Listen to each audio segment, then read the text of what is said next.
Tout détruire pour mieux reconstruire, le pont de Mouledier se refait une beauté. Bâti entre 1840 et 1850, il n'a jamais subi de gros travaux avant ça. Cet ouvrage-là, il n'y a pas d'étanchéité qui a été faite. Donc l'eau en fait s'infiltre et on peut voir aussi donc, au niveau du revêtement beaucoup d'ondulations. Les travaux vont durer 3 mois minimum pour rendre étanche la chaussée mais aussi sécuriser la circulation des voitures et des piétons. Pour ça, le pont va être élargi d'au moins 1,40 m, 1 mètre de route et 40 cm de trottoir. Nous sommes dans la phase terrassement, donc voilà, nous allons décaper l'ouvrage.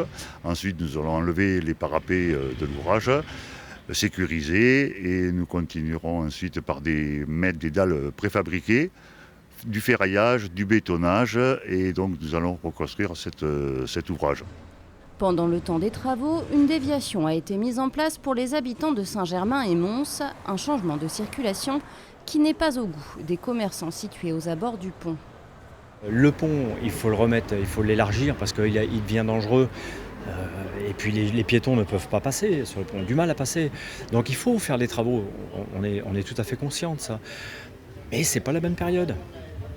Voilà, il aurait fallu quand même une concertation minimum. Le début d'année aurait été bien, janvier, février, mars, ou mars, avril, mai. La fin des travaux est prévue pour début décembre 2022. Le coût total de l'opération est estimé à 1 million d'euros.